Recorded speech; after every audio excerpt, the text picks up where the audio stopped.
Mummy mummy, મને બહુ ભૂખ લાગી છે. ઓહ, આવી ગયો મારો દીકો. ભૂખ લાગી છે તને?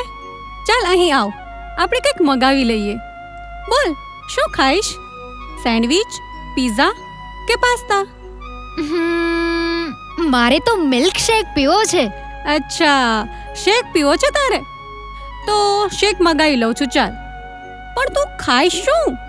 તને તો બહુ ભૂખ લાગી હતી, તો શેકથી પેટ ભરાઈ જશે. હા, ભૂખ તો લાગી છે. શું કરીએ? એક કામ કરીએ, હું 2 પ્લેટ ફ્રેન્ચ ફ્રાઈસ મગાવી લઉં છું.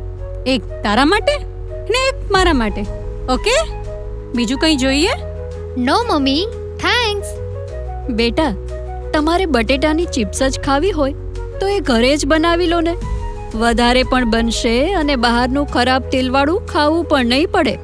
અરે મમ્મીજી, તમને એમાં કંઈ ખબર ના પડે. એનો ટેસ્ટ જ અલગ હોય, અને ઘરે આટલું બધું કામ કોણ કરશે? એના કરતાં પૈસા દઈ દેવા સારા. પણ બેટા, જો તમને વાંધો ન હોય તો મમ્મીજી પ્લીઝ, તમારે મારી વાતોમાં વચ્ચે ન પડવું. જો, ઓર્ડર થઈ ગયો છે. હવે તું ફ્રેશ થઈ જા, ત્યાં સુધીમાં નાસ્તો આવી જશે. અને હા, સાથે સાથે એ પણ વિચારી લેજે કે ડિનરમાં શું ખાવું છે. તો એ પણ પપ્પા આવે એ પહેલા મગાવી લઈએ. બેટા, મારા જમવાનું શું કરવાનું છે? ઘરમાં બટેકા સિવાય એક પણ શાક નથી. તો બેટા, જરા મને શાકભાજી લઈ આવી દે ને, તો હું મારા માટે ખીચડી શાક કરી લઉં. બટેટા મને બહુ સદતા નથી. ઘરમાં પડ્યા શાકભાજી સડી જાય છે, એટલે એ નહીં આવે. બટેકા પડ્યા છે, એનું જ શાક કરી લો. ઠીક છે, હું શાક વગર જ ખીચડી ખાઈ લઈશ. હા, Feels like home. Right next to you is where. Hello, હા બોલો. ના, એ આવી ગયો છે. અચ્છા, ઓફિસમાં પાર્ટી છે? બરાબર. ઓકે ઓકે, વિશુ અને હું તૈયાર થઈને પહોંચી જઈશું. ઓકે, એટલે તમારું ડિનર નથી કરવાનું ને? ઠીક છે. અચ્છા, બહાર જ ખાઈ લઈશું એમ? ઓકે. હા બેટા. તમારા દીકરાની ઓફિસમાં પાર્ટી છે. આમ તો કંઈ ખાસ હોતું નથી, પણ બોસે કહ્યું છે એટલે અમારે ત્રણેય જવું પડશે. રાત્રે બહાર જ જમી લઈશું. ભલે બેટા.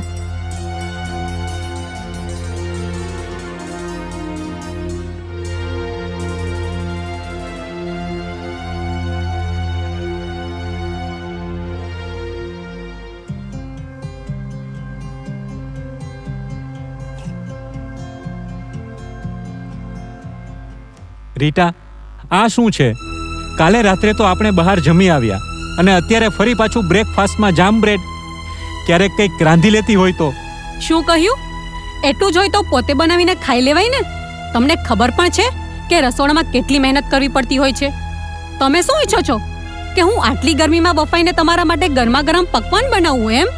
હું એમ નથી કહેતો, પણ ઓછામાં ઓછું તારે મને રોટલી તો કરી દેવી જોઈએ કે નહીં?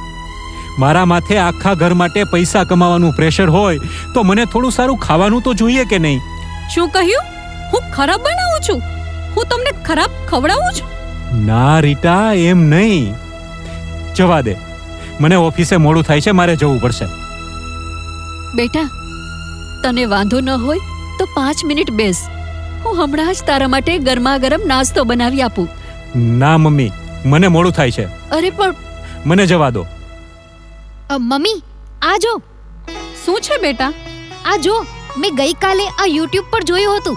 આપણે કાલે બહાર જમવા ગયા હતા ને, ત્યારે પેલી ગર્લ જે ખાતી હતી ને, એ જો કેવું ટેસ્ટી લાગે છે. તું મને આવું કંઈક બનાવી આપીશ? આ તો બર્ગર છે. યસ યસ, મારે બર્ગર ખાવું છે. તો મંગાવી દઈશ, ચાલ. ના, આપણે સાથે બનાવીશું, મજા પડશે. જો વિશુ, મારી પાસે આવો ટાઈમ નથી. તું મેગી પાસ્તા કહે તો એ હું તને બનાવી દઉં. બાકી આવું બધું મારાથી નહીં થાય. પણ મારે ખાવું છે. તો સાંજે ટ્યુશન પર જાય ત્યારે મારી પાસેથી પૈસા લેતો જજે. બહારથી ખાતો આવજે અથવા ઘરે લાવજે, તારે જેમ કરવું હોય એમ. હવે અત્યારે ઝડપથી નાસ્તો કરી લે અને નહાવા જા. એ મમ્મી, એક વાત કહું? બોલ. અમને સ્કૂલમાં તો આ બધું ખાવાની ના પાડે છે. હંમેશા જ દાળ ભાત શાક રોટલી ખાવા જોઈએ એવું કહે છે. એટલે હું તને કહેતો હતો કે આપણે સાથે કંઈક બનાવીએ તો આવું નવું નવું શીખવા મળે. પણ શું? પણ સ્કૂલમાં તો એવું પણ કહે છે કે આવું બધું આપણી હેલ્થ માટે સારું નથી. અરે બેટા, અરે આ, અરે દીકરા, ઉલટી આવે છે. શું થાય છે? હા, શું થાય છે બેટા તને? મને ઉલટી આવે છે. અરે અરે ખમ્મા, થઈ જશે. હા, થઈ જશે. તું જા ડોક્ટરને ફોન લગાડ. હા હા, હેલો ડોક્ટર. હા, રીટા બોલું છું. મારા દીકરા વિશુને ઠીક નથી. તમે પ્લીઝ વિઝિટમાં આવી જશો.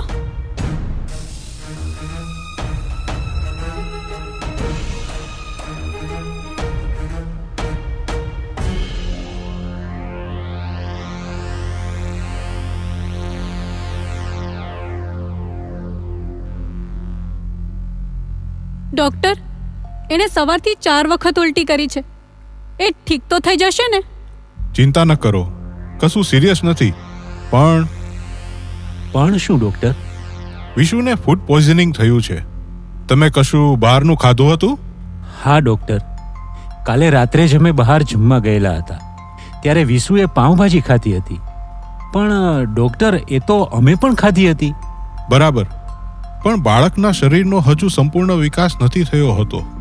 એટલે એને શક્તિ મળે અને એના વિકાસમાં મદદ મળે એવું ખવડાવવું જોઈએ. આજકાલ બાળકો જંક ફૂડ બહુ ખાય છે, એટલે તેમની રોગપ્રતિકારક શક્તિ પણ ઘટી રહી છે.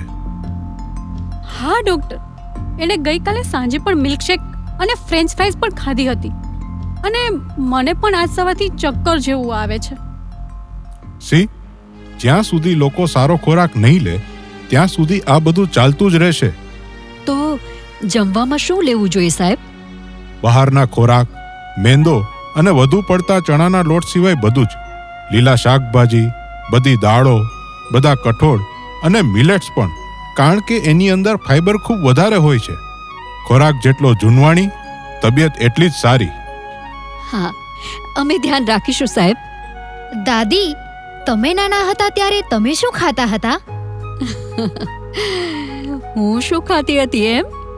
જો સાંભળ, હું છે ને દાળ ભાત, ઘી ગોળથી ભરેલા લાડુ, બાજરાનો રોટલો, જવારનો રોટલો, મકાઈનો રોટલો, સામો, પાલકનું શાક, મેથીનું શાક અને ખીચડી. અને હું તો હજુ પણ આ બધું જ ખાવાનું પસંદ કરું છું. રોટલો એટલે શું દાદી? રોટલો એટલે રોટલી જેવો જ હોય, પણ થોડો વધારે જાડો હોય. તો દાદી, શું રોટલો ઓનલાઈન ઓર્ડર કરી શકાય? તો આવું બધું ક્યાં મળે દાદી? બેટા, આપણે એ બનાવવું પડે. પણ દાદી, મારા ફ્રેન્ડ્સ પણ આવું કંઈ ક્યારેય નથી લાવતા. અરે, આજકાલ કોઈને સાચા ખોરાક વિશે ક્યાં કંઈ ખબર જ છે. માતા પિતા કાયમ ફરિયાદ કરે કે અમારું બાળક કશું માનતું જ નથી, જંક ફૂડ જ ખાધે રાખે છે.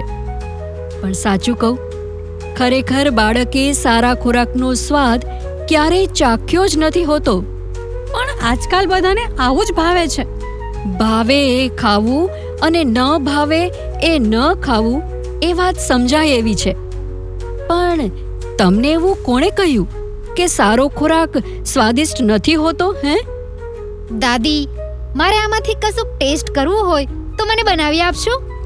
બનાવી તો આપું બેટા, પણ તારી મમ્મી. તમારે જે જોઈતું હોય એ હું માર્કેટ જઈને લાવી આપીશ મમ્મી. ઠીક છે બેટા. તો વિશુ, જો અત્યારે તું બીમાર છે ને, તો એક કામ કરું છું, તારા માટે હું મિલેટ સૂપ બનાવું છું. ઓકે દાદી, પણ મને ભાવશે તો ખરા ને? અરે, તું એકવાર ટ્રાય તો કર. ઓકે.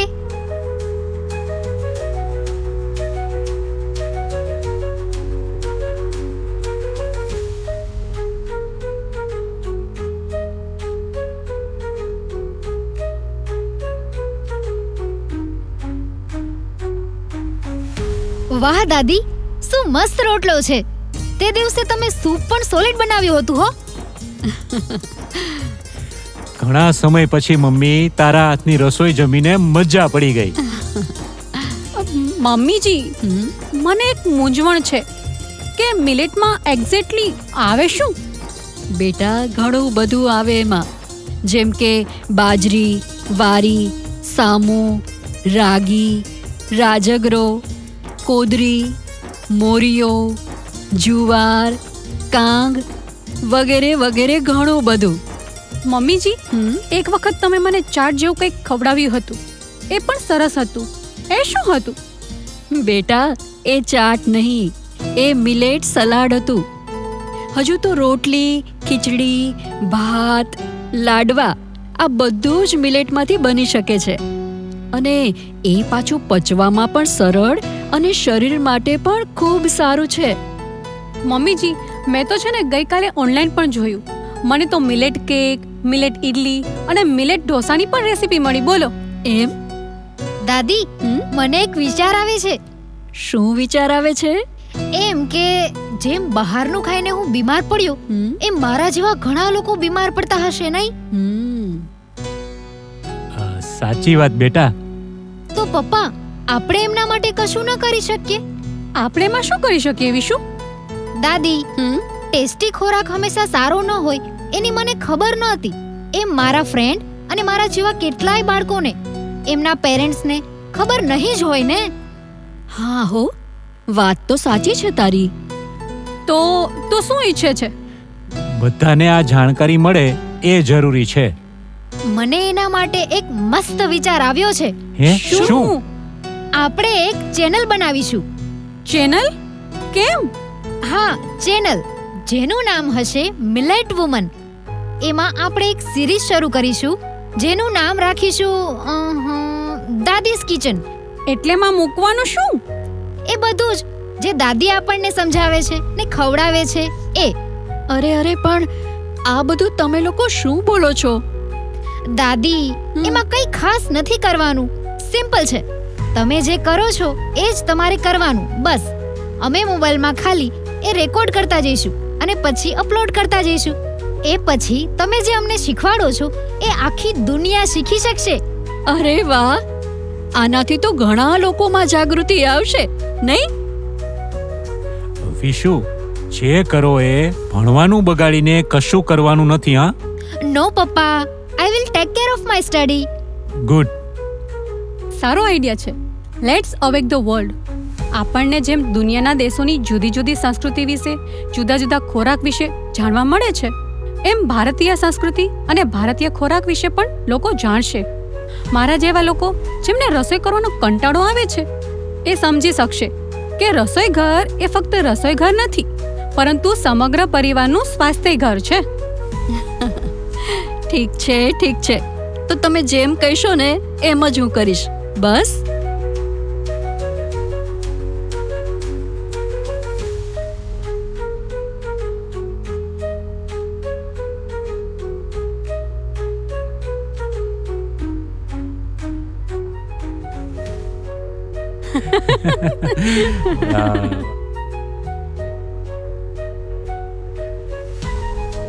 કોંગ્રેચ્યુલેશન્સ દાદી, આપણને 1 લાખ સબસ્ક્રાઇબર થઈ ગયા. એટલે વિશુ, હું જે શીખવું છું એ દરરોજ 1 લાખ લોકો જુએ છે, એમ જ ને? હા દાદી, અને હજુ તો વધતા જ જશે. ચાલો એ ખુશીમાં મિલેટ કેક કાપીશું. હા, ચાલો કાપીએ. હા, ચાલો.